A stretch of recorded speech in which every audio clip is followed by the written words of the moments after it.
Friends, welcome back to my channel Earth Mom Dehradun. मैं हूं ज्योति और वेलकम है आप सभी का मेरे चैनल में। जस्ट अभी मैंने पिंकी फतरौड़ का वीडियो देखा। आई एम श्योर आप में से बहुत सारे लोगों ने देखा होगा किस तरीके से वो फूट के रो रही थी। तो आज उन्हीं के वीडियो के ऊपर मैं रिएक्शन देने वाली हूँ। आई होप कि आप लोगों को ये वीडियो पसंद आए। कॉमेंट सेक्शन में प्लीज़ आप लोग भी अपना पॉइंट ऑफ व्यू ज़रूर शेयर कीजिएगा, एक अच्छी भाषा में, अभद्र भाषा का प्रयोग किए बिना। तो यहाँ पे सबसे पहला उनकी वीडियो देखने से पहले मैं एक चीज़ को हमेशा हाईलाइट करूँगी, मैं जब भी इनके टॉपिक पे वीडियो बनाऊँगी, क्योंकि इन्होंने समाज को या इन्होंने हमारे यूट्यूब को, सोशल मीडिया को एक ऐसा एग्जाम्पल दिया है जो कि पॉलीगैमी के अंडर आता है। और पॉलीगैमी को मैं पर्सनली कभी भी सपोर्ट नहीं करती।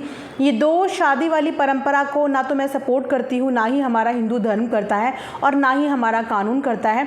तो मैं जब इस फैमिली पर रिएक्शन दूंगी, मैं तब ये चीज़ पहले ही बोल दूंगी कि इन दो शादियों के चलन को मैं बिल्कुल सपोर्ट नहीं करती। अब चाहे मुझे नहीं पता कि सोशल मीडिया में वायरल होने के लिए, ट्रेंड पे आने के लिए लोग ये दो शादियों वाला जो चलन लेके आ गए हैं ना, ये बहुत ही गलत तरीके की इन्फ्लुएंसिंग है। और इस इन्फ्लुएंसिंग के देखते देखते कई सारे छोटे छोटे नए यूट्यूबर ने भी दो शादी का ट्रेंड फॉलो करना शुरू कर दिया है। जब शुरू में इन लोगों की शादीशुदा ज़िंदगी ये लोग सोशल मीडिया पे लाते हैं ना, तो हमेशा अपने आप को जस्टिफाई करते हैं कि आहा, 2 बीवियाँ बहुत आराम से रह सकती हैं, 2 बीवियाँ तो बहन बन के रह सकती हैं, 2 बीवियाँ रखने में तो कोई प्रॉब्लम नहीं होती। इतना लवी डवी रिलेशनशिप दिखाते हैं, इतना अच्छा रिलेशनशिप दिखाते हैं कि सामने वाला बंदा 1% सोचने पे मजबूर हो जाता है कि वाओ क्या रिश्ता है। और उसके बाद शादी के 10-10, 12-12, 14-14, कभी-कभी 20-20 साल बाद ये चीज़ें होती हैं जो अब सोशल मीडिया पे हो रही हैं। तो यहाँ पे पिंकी फतरौड़ का इमोशनल ब्रेकडाउन हुआ, क्योंकि उनके हिसाब से उनके बच्चों को भी बहुत गलत बोला गया। जहाँ तक मैंने उनका कमेंट सेक्शन चेक किया, बच्चों को लेके कोई भी ऐसा कमेंट उनके कमेंट सेक्शन में मुझे तो नज़र नहीं आया, बट हो सकता है कि कुछ कमेंट्स इनके हेल्ड फॉर रिव्यू में इन्होंने पढ़े हों। तो मैं तमाम व्यूअर्स से यही बोलना चाहूँगी कि बड़ों की गलतियों की सज़ा कभी भी बच्चों को मत दो।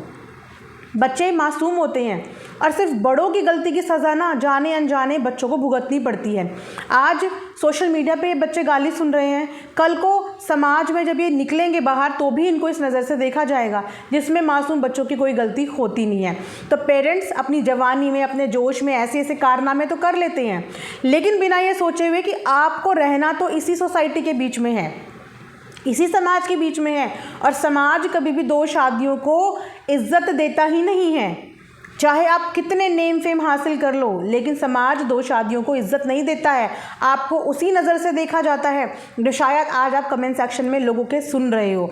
वो लोग आईडीज़ के आड़ में अपनी शक्ल नहीं दिखा पा रहे, लेकिन आपको सच्चाई का आईना दिखा रहे हैं, क्योंकि यही सब चीज़ें आपके समाज में, आपके इर्द गिर्द लोग आपके बारे में सोचते होंगे। लेकिन मैं फिर भी रिक्वेस्ट करूंगी कि प्लीज़ बच्चों को इस कंट्रोवर्सी से दूर रखें, बच्चों को इस चीज़ में बिल्कुल भी इन्वॉल्व ना करें। अब एक बात मुझे बताओ कि अगर कोई कंट्रोवर्सी बर्दाश्त नहीं कर सकते हो, पब्लिक रिव्यूज़ बर्दाश्त नहीं कर सकते हो, तो किसने बोला था कि आके अपने डाइवोर्स का ढिंढोरा पीटते हुए एक वीडियो बना दो। इन्होंने अपनी मर्जी से पहली वीडियो खुद बनाई थी।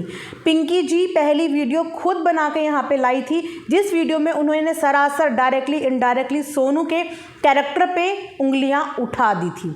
और तब इनको ये एहसास नहीं हुआ कि ये बैठी हुई सामने वाली औरत के कैरेक्टर की धज्जियां उड़ा रही है। और इनकी बातों के अनुसार लोगों ने उनके चरित्र पे कितनी सारी टिप्पणियां करनी शुरू कर दी थी, क्योंकि उन्हीं के घर की उनकी सौतन ने आके अपनी सौतन के बारे में इतना अनाप शनाप बोलना शुरू कर दिया था।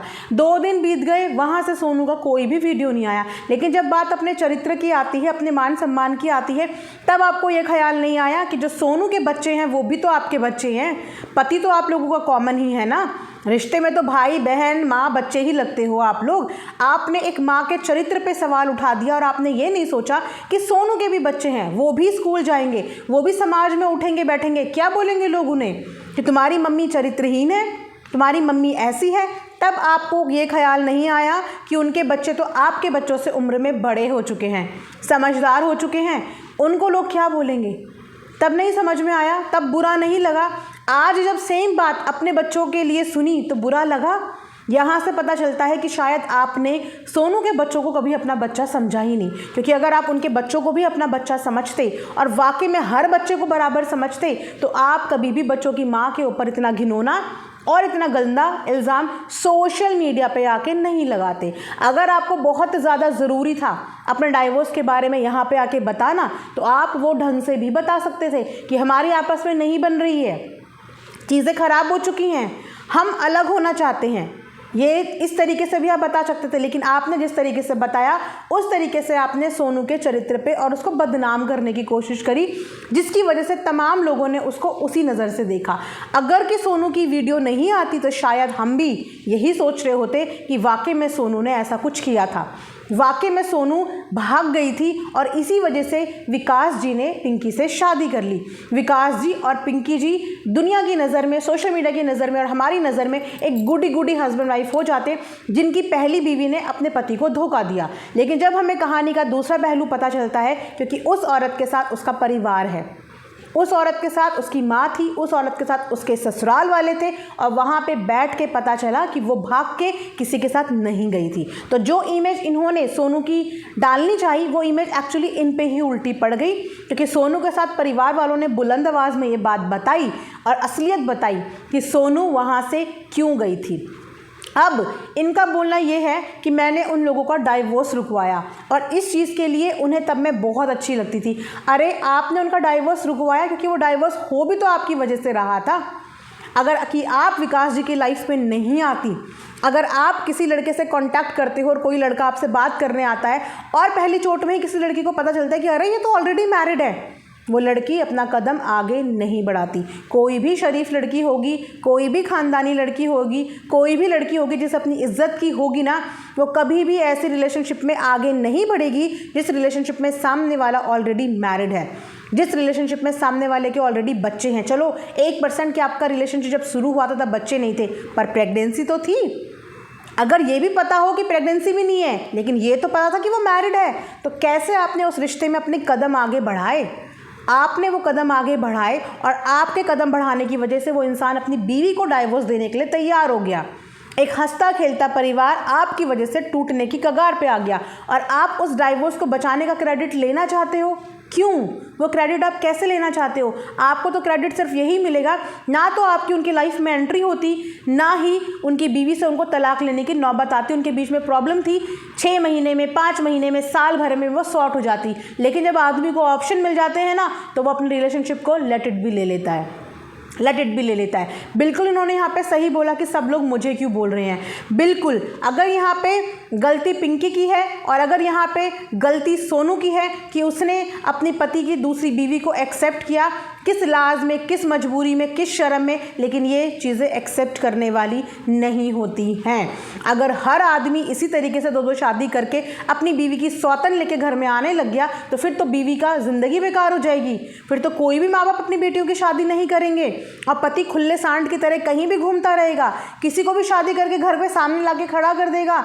तो आप अपना हिस्सा और अपना पति बांट नहीं सकते हो। आपका सुहाग बांटने के लिए नहीं होता है, आपका रिश्ता शेयर करने के लिए नहीं होता है, आपका पति आप ही का होता है। और अगर ऐसी कोई एक्टिविटी करे तो वहाँ पे औरतों को स्टैंड लेना चाहिए, हाथ जोड़ के डर के मारे स्वीकार नहीं करना चाहिए। आज बच्चे भी बड़े हो गए, अगर इस बात का फैसला उसी समय हो जाता तो शायद आज ये दिन इनके बच्चों को ना देखना पड़ता, आज ये मौका, ये समय इनके बच्चों को नहीं भुगतना पड़ता, आज वो मासूम बच्चे गालियाँ नहीं खा रहे होते, और आज इन लोगों की इज्जत की धज्जियाँ सोशल मीडिया में नहीं उड़ रही होती। बच्चे स्कूल जाते होंगे, बच्चों के दोस्त होंगे, कल को और बड़े होंगे, कॉलेज जाएंगे, जॉब करेंगे। कभी सोचा है कि सोशल मीडिया पे इस तमाशे की वजह से बच्चों की कितनी ज़्यादा बेइज्जती होगी, उनको किस नज़र से लोग देखेंगे, उनके साथ दोस्ती करेंगे भी या नहीं करेंगे, उनके साथ उठेंगे बैठेंगे भी या नहीं? सोचा है कभी इस बारे में? नहीं सोचा होगा। एक जने ने आके घर गृहस्थी की पोल पट्टी आके खोल दी। क्यों ये मैटर घर के अंदर सॉर्ट नहीं हुआ? क्यों इसको सोशल मीडिया पे लेके आना था? और अगर लेके आना था तो सामने वाले के चरित्र पे बात क्यों करी? और जब सामने वाले ने अपना साइड बताया, अपनी सच्चाई दुनिया को बता दी, और दुनिया को सच पता चल गया कि वो औरत भाग के नहीं गई थी, वो औरत नाराज़ होके अपनी माँ के घर गई थी, परेशान होके अपनी माँ के घर गई थी, और अभी भी उन्होंने भी पूरी कहानी नहीं सुनाई है। तो कहानी लेके आप लोग आओ, उस कहानी को आधा अधूरा सुनाओ, ऑडियंस को पूरा सच मत बताओ, और उसके बाद अगर ऑडियंस आप लोगों के लिए कुछ बोले तो आप लोगों को बुरा भी लगता है। तो ये चीज़ें करने से पहले सोचनी चाहिए ना कि हम अगर आधी अधूरी बातें बताएंगे तो लोग भी आधा अधूरा ही जज करेंगे। अगर हम भी पूरी बात नहीं बताएंगे तो लोगों को तो पूरा बात पता ही नहीं है, और उस आधी अधूरी बात पे लोगों को जितना समझ आएगा वो लोग उतना ही बोलेंगे। तो ये सारी चीज़ें लाने वाली पिंकी फतरौड़ खुद थी। वो खुद सोशल मीडिया पे तमाशा लेके आई, और जब इनके तमाशे के जवाब में सोनू ने वहाँ सा वीडियो बनाया तो सोनू ने इनके चरित्र पे कोई भी बात नहीं करी। सोनू ने अपना चरित्र क्लियर करा, अपनी सफाई दी, लेकिन इनके लिए कोई भी बात नहीं करी। एंड यस, इनके पति जो कि बहुत शरीफ और सज्जन किस्म के हमें लगते थे, आज अगर वो अपने घर गृहस्थी को नहीं संभाल पाएँ तो आई एम सॉरी टू से, वो ना तो सज्जन हैं, ना तो वो शरीफ हैं, और ना ही वो एक ज़िम्मेदार पति हैं, ना ही ज़िम्मेदार पिता हैं, और ना ही ज़िम्मेदार इंसान हैं। क्योंकि अगर वो ज़िम्मेदार होते तो आज 2 औरतें और मासूम बच्चों की ये स्थिति नहीं होती। अगर सेम यही चीज़ें इनकी बीवियाँ करें, किसी भी आदमी की बीवी करे, तो क्या आप अपनी बीवी को एक्सेप्ट करोगे? उस समय बताना कि आप लोगों का अंतरात्मा खून कितना खौलेगा कि आपको बहुत आसान लगता है कि एक बीवी के ऊपर आप एक और बीवी को ला कर रख दो। 2 औरतों को आज की डेट में इनके पति की वजह से इस कंडीशन में आना पड़ा कि वहाँ पे सोनू बोल रही कि मैं अपने आप को कुछ कर लूँगी, और यहाँ पे पिंकी बोल रही कि मैं अपने आप को कुछ कर लूँगी, और उनके मासूम बच्चे। तो यस, इन सब चीज़ों की जड़ हैं इनके पति, जो कि अपनी वाइफ के प्रति ईमानदार नहीं थे, जो कि अपनी फैमिली के प्रति ईमानदार नहीं थे। अगर वो ईमानदार होते तो आज इनकी बीवियां अपने आप को मारने की बात सोशल मीडिया पे नहीं कर रही होती। खुदा ना खास्ता दोनों में से किसी ने भी अपने साथ कुछ कर लिया, क्योंकि जो प्रेशर इस समय पे वो झेल रही हैं दोनों की दोनों, अगर उन्होंने कुछ कर लिया तो उसके जिम्मेदार कोई और नहीं, इनका खुद का पति होगा। इनका खुद का पति, जिसने शायद अपनी बीवियों को बैलेंस करके रखा ही नहीं, अपनी जिम्मेदारी पे शादी करी लेकिन उनको संभाल नहीं पाया। एक बीवी ने अपनी सास ससुर की सेवा के लिए एक जगह चुनी और दूसरी बीवी ने अपने पति को चुना। एक बीवी अपने पति से अलग होकर अपने सास ससुर की सेवा में अपने बच्चे पाल रही थी, और एक बीवी यहाँ पे अपने पति के साथ अपने बच्चे पाल रही थी। तो देखा जाए तो कॉम्प्रोमाइज़ तो सोनू ने बहुत किया है। वो कॉम्प्रोमाइज़ इसीलिए आज हमारा और पक्का हो गया क्योंकि सामने से पिंकी ने खुद बोल दिया कि उन लोगों का डाइवोर्स रुकवाने वाली पिंकी ही थी, उनके रिश्ते को बचाने वाली पिंकी ही थी। तो पिंकी जी, आपने रिश्ता तो बचाया लेकिन उस रिश्ते को तोड़ने वाली भी आप ही थी। अगर आपकी एंट्री नहीं होती उनकी ज़िंदगी में तो उनके पति क्या किसी लकड़ी से या किसी दीवार से शादी कर रहे होते? नहीं, वो शादी कर ही नहीं रहे होते, क्योंकि आप नहीं होती। अगर आपकी एंट्री नहीं होती उनकी शादी नहीं होती, उनकी शादी नहीं होती तो वो तलाक ले आगे बढ़ते ही नहीं। आज नहीं तो कल वो मान जाते।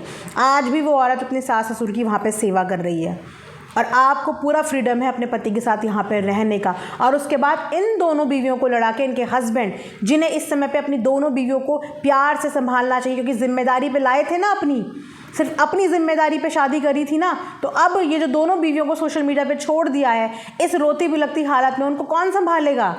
इस बिखरे हुए परिवार को कौन संभालेगा? इनके पति को ही संभालना पड़ेगा ना। तो कहाँ हैं अब वो? क्यों नहीं संभाल रहे हो अपने परिवार को? क्यों आपकी बीवियां आके दोनों की दोनों रो रो के यहाँ पे अपने अपने हाल समाचार सुना रही हैं? ये हाल समाचार अपने पति को सुनाइए, ये हाल समाचार पति के आगे जाइए और उनको बोलिए, क्योंकि वो आप लोगों को शादी करके लेके आए थे। सोशल मीडिया पे रोना कांडी करके कुछ पे नहीं होगा। यहाँ पे लोग आपको जज करेंगे, तरह तरह की बातें आपके साथ करेंगे। तो अपने फैमिली के मैटर अपनी फैमिली के अंदर सुलझाइए। यहाँ लेके आएंगी तो ये बहुत ज़्यादा उलझ जाएंगे। 36 किस्म के लोग होते हैं, 36 मेंटेलिटी के लोग होते हैं। हर कोई इंसान आपकी तरह सोचता नहीं है। तो यहाँ पे दुख लाने का मतलब ये है कि दुख के बदले में दुख और बढ़ के लेके आना। तो अभी भी अगर कुछ भी चीज़ें पॉसिबिलिटी है तो अपने इस मैटर को घर के अंदर सॉर्ट आउट करो, क्योंकि यूट्यूब में कभी किसी ने इंसाफ नहीं लिया। यूट्यूब में मिलते हैं तो सिर्फ व्यूज़ मिलते हैं, यूट्यूब में मिलते हैं तो सिर्फ कंट्रोवर्सी मिलती है, लेकिन यूट्यूब के अंदर आपको इंसाफ नहीं मिलेगा। ना तो यहाँ पर आपका डाइवोर्स होगा, ना यहाँ पर रहने से आपका डाइवोर्स रुकेगा। आपका जो भी चीज़ें होंगी, जो भी फैसला होगा वो ऑफ कैमरा ही होगा। तो ये ऑन कैमरा वाले गेम ख़त्म कर दीजिए। ख़त्म कर दीजिए। और मैं ऑडियंस से ये रिक्वेस्ट करूँगी कि इस गंदी कंट्रोवर्सी में घर के बच्चों को बिल्कुल बख्श दीजिए। उनकी कोई गलती नहीं है, किसी भी लड़ाई झगड़े में बच्चों की तो कोई गलती होती ही नहीं, क्यों माँ बाप की करने की सज़ा बच्चों को देनी। सो प्लीज़ इस चीज़ का आप लोग ध्यान ज़रूर रखना। ये मेरा रिएक्शन था, अभी मैंने इनका वीडियो देखा, उस वीडियो के आधार पर मैंने ये रिएक्शन वीडियो बनाया है। आई होप कि आप लोग इस बात से सहमत होंगे तो कमेंट सेक्शन में आप लोग भी अपने पॉइंट ऑफ व्यू शेयर कर सकते हैं। मिलेंगे नेक्स्ट वीडियो में, तब तक अपना ध्यान रखिए। Thanks for watching earth Mom Dehradun.